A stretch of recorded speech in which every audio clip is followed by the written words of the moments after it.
Venu sir, నేను బయలుదేరుతున్నాను.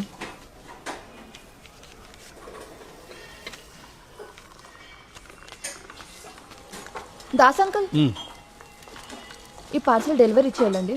Address ఇక్కడుంది. ఓకే.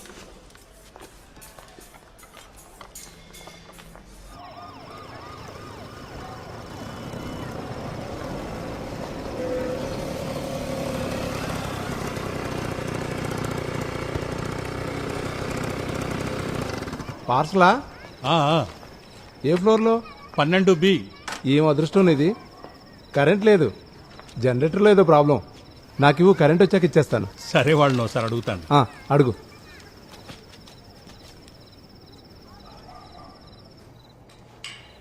సార్, నేను హోటల్ నుంచి పార్సల్ తీసుకొచ్చాను. ఎక్కడున్నావు నువ్వు? కిందున్నాను సార్. బైక్ తీసుకురా. కరెంట్ లేదు సార్, లిఫ్ట్ వర్క్ చేయట్లేదు. కరెంట్ వచ్చాక సెక్యూరిటీ అతను తెచ్చిస్తే ఓకేనా సార్? లిఫ్ట్ పని చేయకపోతే మెట్లున్నాయిగా, బైక్ తెచ్చిపో. ఏంటి, జనరేటర్ ఆన్ అవుద్దా? షార్ట్ సర్క్యూట్ అయిందన్న, టైం పడుతుంది. సరే, కొంచెం త్వరగా చెయ్యి.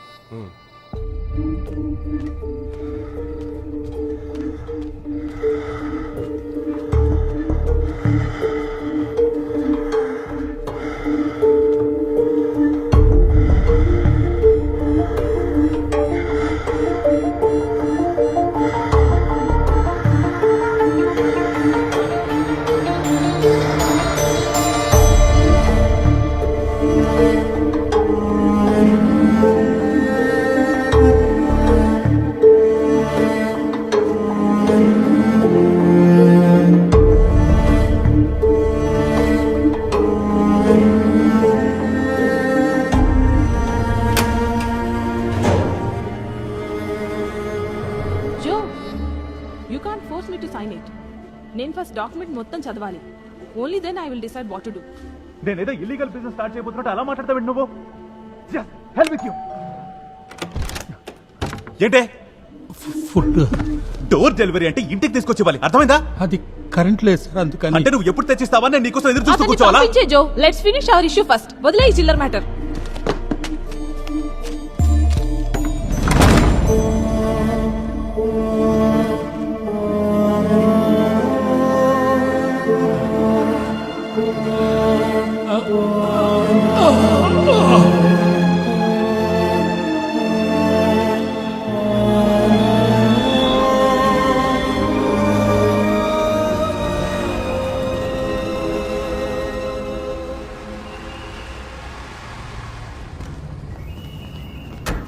సార్, నేను పార్క్ చేస్తాను.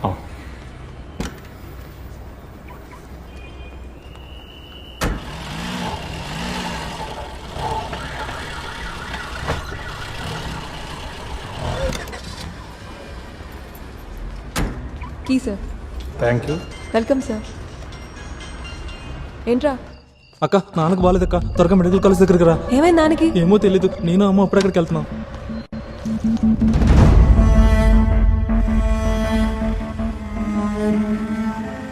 అన్న అన్న, ఆ రోడ్లో చెల్లండి అన్న. అటెందుకురా? పనుందిలే అన్న, లెఫ్ట్కి వెళ్ళండి అన్న, కొంచెం స్పీడ్గా. అన్న అన్న, ఇక్కడ ఆపన్నా. ఇక్కడెందుకురా? ఇప్పుడు వస్తానన్నా. సరే, తొందరగా రా. ఆ. సంజయ్, ఇదిగో 5,000. అవసరమైతే ఎంత లేట్ అయినా ఫోన్ చేయి. సరే, ఓకే. పదన్నా.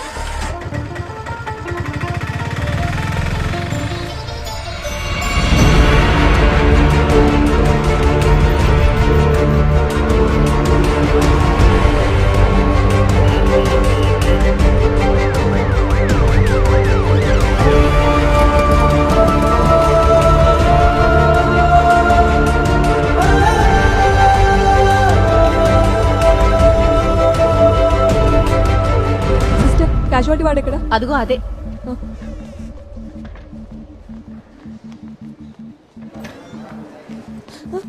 రే, నాకేమైందిరా? హార్ట్ అటాక్ అక్క. రా. నువ్వు వెళ్ళక్క, నేను నాన్న అలా చూడలేను.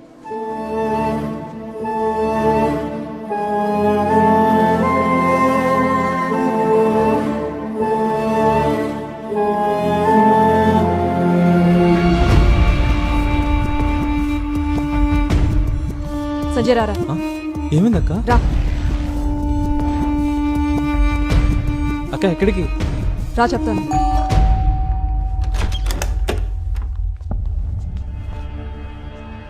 ఏంటి? కొద్దిసేపటి క్రితం ఫుడ్ డెలివరీ చేయడానికి వచ్చారు కదా, హా? అతను మా నాన్న. అయితే నన్నేం చేయమంటావు? నాన్న హాస్పిటల్లో ఉన్నారు. మీరు 12 అంతస్తులు మెట్లెక్కిచ్చారు కదా, అది మాట్లాడడానికి వచ్చాం. అవునా? పోయి కేసు పెట్టు. మీ వల్ల ఒక వ్యక్తి ప్రాణాపాయ స్థితిలో ఉంటే కొంచెం కూడా బాధ అనిపించట్లేదా మీకు? ఏంటి ప్రాబ్లం? అక్క పద పోదాం. వదలరా, మనుషులేనా మీరు అసలు? ఇంత జరిగినా కూడా మీరు చేసిన కనీసం తప్ప నాకు అనిపించట్లేదా? ఇప్పుడు తప్పు నేర్పించడానికి వచ్చావు నువ్వు? ఏయ్, ఏయ్, గొడవ చేయకుండా వెళ్ళేక నుంచి. మీతో మాట్లాడడానికి రాలేదు ఇక్కడికి, అర్థమైందా? అక్క నువ్వెవరితో మాట్లాడుతున్నావో తెలుసా నీకు? నువ్వెవరైతే నాకేంటి? మీకు కోపం ఏదైనా ఉంటే వెళ్ళి ఇంట్లో వాళ్ళు మీరు చూపించుకోండి. అక్క ప్లీజ్ అక్క నువ్వు పోదాం ఆగురా. పద. 24 గంటలు గడిస్తే గానీ ఏం చెప్పలేమని డాక్టర్ గారు చెప్పారు. ఆయనకేం కాకూడదు, మేము మళ్ళీ ఇక్కడికి రాకూడదని ప్రార్థించండి.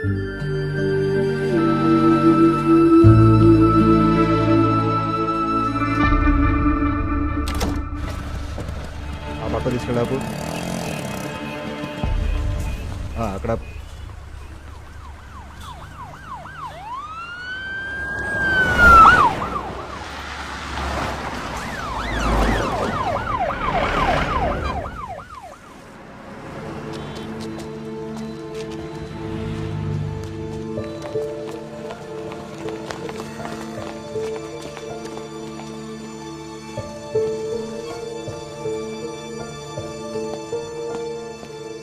ఎక్కడికి వెళ్తున్నారు? సార్, మా నాన్న క్యాజువాలిటీ వాళ్ళు ఉన్నారు. ముఖ్యమంత్రి గారు లోపల ఉన్నారు, ఇప్పుడు వెళ్ళడం కుదరదు. పక్కన నిలబడండి. ఆమా, మేము హాస్పిటల్ ఎంట్రన్స్ లో ఉన్నాం.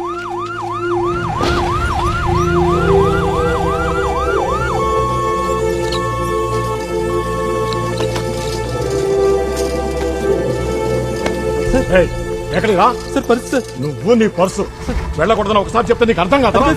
సార్ పోరా.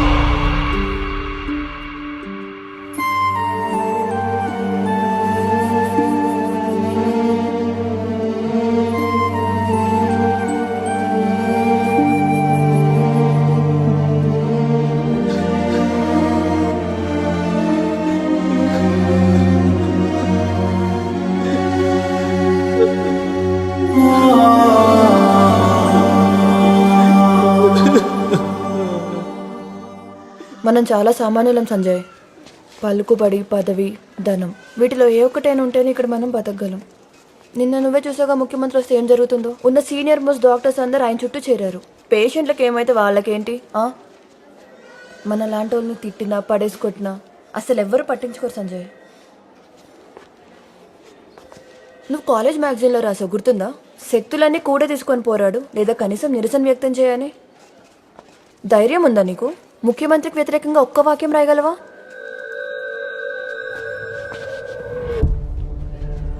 నువ్వు ఒక ఫేస్బుక్ పోస్ట్ పెట్టు ముఖ్యమంత్రికి వ్యతిరేకంగా. ఎందుకురా అంత భయపడుతున్నావు? ఇక్కడ ఏం జరుగుతుందో ఆయన తెలియద్దా? నువ్వు దీన్ని ఊరికే వదిలేదు Sanjay.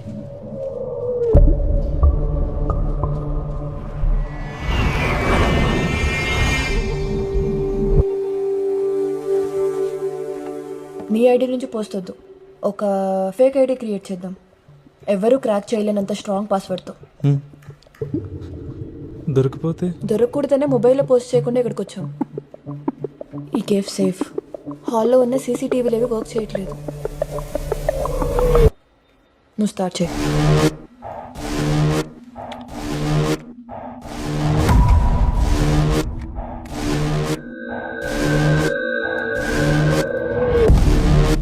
Password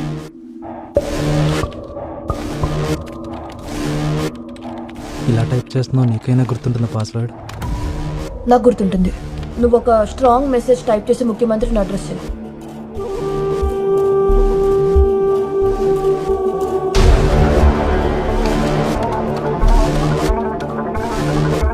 Ramya, you keep writing, నేను వెళ్ళి మాట్లాడొస్తా. మనం బుక్ చేసుకున్న స్పాట్ లో వాల్ పోస్టర్ అతికించారు. నేను వద్దని చెప్పినా వినలేదు. కామర్స్ డిపార్ట్మెంట్ వాళ్ళే కదా?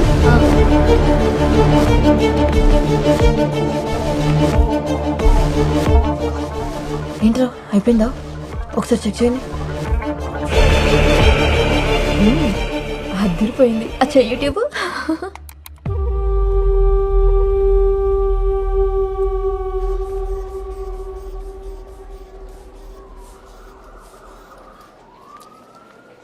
అలా చూడకండి, ఇదే లాస్ట్ డోస్. నేను ఇంకా భోంచేయలేనురా, ఈ సలైన్తోనే కడుపు నిండిపోయింది. సిస్టర్, నన్ను ఇంటికి ఎప్పుడు పంపిస్తారు?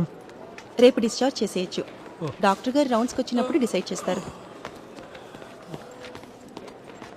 ఎలా ఉన్నారు నాన్న? ఆ, మందులు వేసుకోవాలంటే ఇంకా హడావిడే. తినండి. హలో నువ్వు ఆటోగ్రాఫ్లు ఇచ్చే స్టేజ్కి ఎదిగేసావు తెలుసా? ఆ? నువ్వు పెట్టిన పోస్ట్ వైరల్ అయింది. 2.5 లక్షల వ్యూస్, 3,200 షేర్స్ తిన్నావు సంజయ్. అవునా? ఈ యోధాకి చాలా మంది అమ్మాయిల నుండి ఫ్రెండ్ రిక్వెస్ట్ వచ్చాయి. నేను అందరినీ యాక్సెప్ట్ చేశాను. చేయకుండా ఉండాల్సిందే. ఓ, నువ్వు ఇప్పుడే సెలబ్రిటీ అయిపోయావు. ఏదైనా ప్రాబ్లం అవుద్దేమో. ఏం ప్రాబ్లం? అందరూ సపోర్ట్ చేస్తున్నారు. ఇది రాష్ట్రంలో ఖచ్చితంగా అవసరం అవుతుంది చూడు. నువ్వేం టెన్షన్ పడకు, ఆల్ ఈస్ వెల్. రమ్య, ఇప్పటికే ఆలస్యమైంది, వెళ్ళి భోంచేయవే. సరే ఉంటా, మా ముసలి నస పెడుతుంది. బాయ్.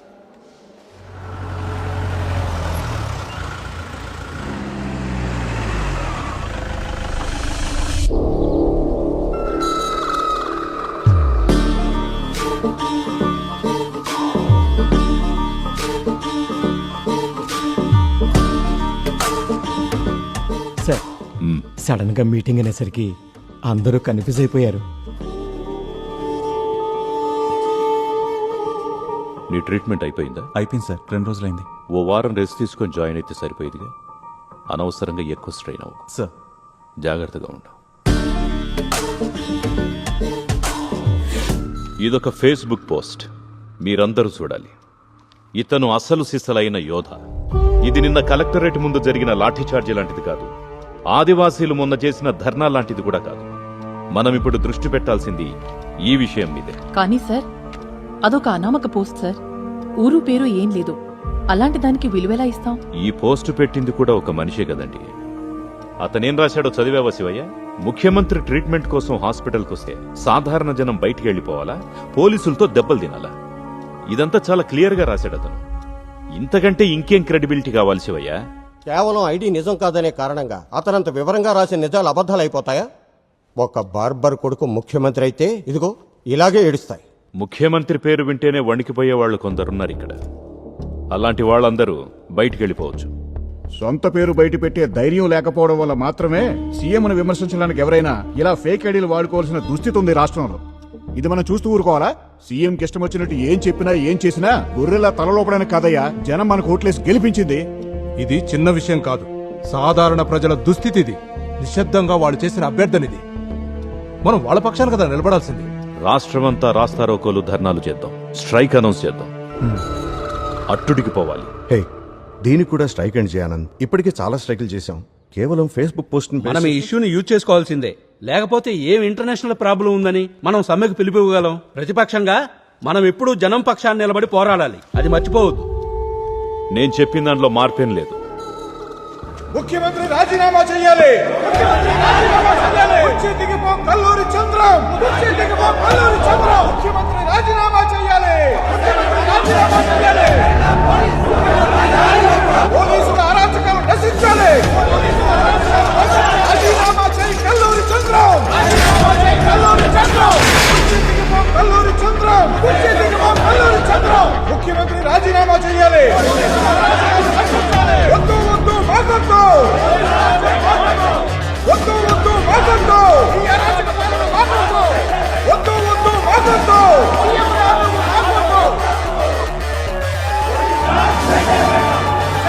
చెయ్యాలి, రాజీనామా చెయ్యాలి.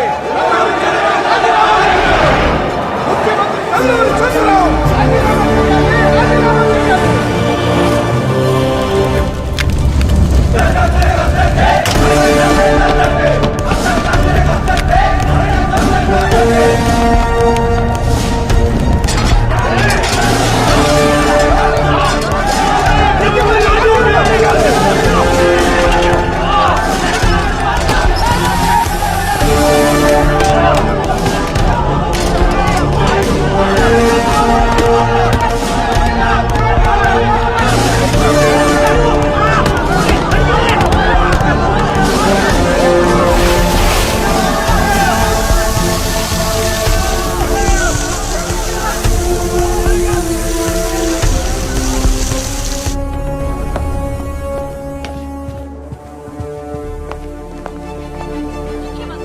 రాజీనామా చేయాలని ప్రతిపక్ష పార్టీ సెక్రటేరియట్ ఎదురుగా చేస్తున్న ధర్నా హింసాత్మకంగా మారింది.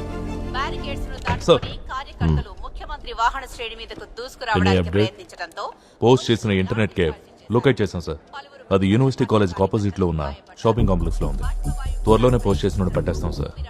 పలువురు కిరిమికిరయ్యారు. గాయపడిన ప్రతిపక్ష సార్, పార్టీ కార్యకర్తలను సీఎం హాస్పిటల్కి తరలించారు. చాలా కోపంగా ఉన్నారు.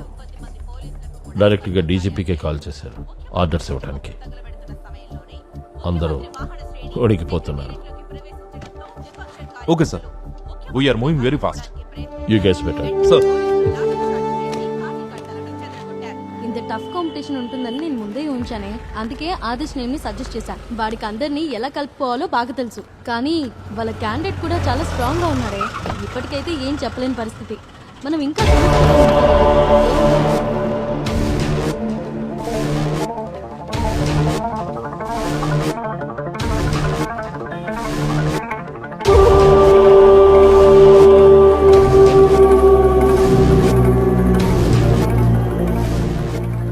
ఈ విషయాన్ని